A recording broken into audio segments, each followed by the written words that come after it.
সব সময় তো আমার বাড়ির সামনে এসে নেমে যাও। আজকে না হয় আমার বাসায় চলো। যাব, অবশ্যই যাব, কিন্তু যেদিন এই বাড়ির বউ হতে পারবো সেদিন। আল্লাহ হাফেজ। Thank you.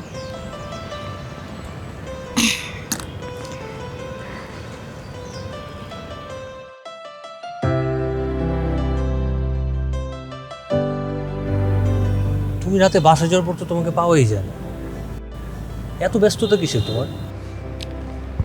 অফিস থেকে বাসায় ফিরে আমার অনেক কাজ থাকে, সেগুলো করতে হয়, এই জন্য ব্যস্ত থাকি।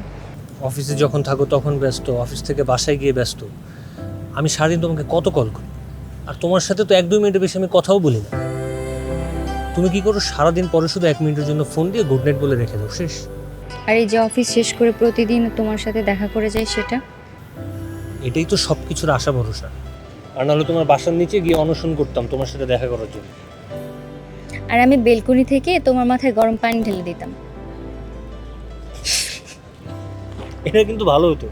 আমি যখন হাত পা পুরো হসপিটালে অ্যাডমিট থাকতাম তখন অন্তত প্রতিদিন তুমি আমাকে দেখতে যেতে, দেখাটা হতো। হুম, আমার বয়ে গেছে, আমি তোমাকে প্রতিদিন দেখতে যেতাম। এখন আমাকে বাসায় যেতে হবে। এত তাড়াতাড়ি? আর একটু পরে যাও, চাটাও তো এখন পর্যন্ত শেষ হলো না। না, বাসায় যে অনেক কাজ আছে। আচ্ছা, আমি চাটা শেষ করেই যাই।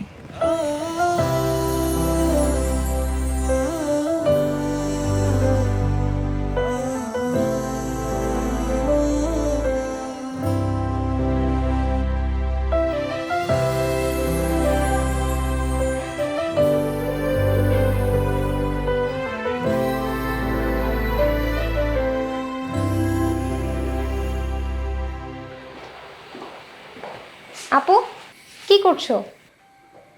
কাজ করছি। তুই এখানে কেন আসছিস? দেখি দাও, আমি তোমার একটু হেল্প করে দিই। না, কোনো হেল্প করতে হবে না, তুই যা, যে পড়তে বস। মা যদি দেখে তুই রান্নাঘরে আসছিস তাহলে উল্টা আমাকেই বকা দিবে, যা। আপু, মা কিচ্ছু বলবে না, দাও। বললাম না যা, আমি সব পারি। আই নিতু, কি ব্যাপার? তুই এখানে কেন? এদিকে আয় বলছি, এদিকে আয়। বলছিলাম কি ব্যাপার? তোকে আমি কতবার নিষেধ করেছি তুই রান্নাঘরে আসবি না? রান্নাঘরের চুলার কাছে গেলে তো তুই কালো হয়ে যাবি। আর ছুরি হাতে নিচ্ছিস, যদি হাত কেটে যেত তাহলে? মা, হাত তো আপুরও কাটতে পারতো। আবার মুখে মুখে তর্ক করে। যা বলছি এখান থেকে, যা।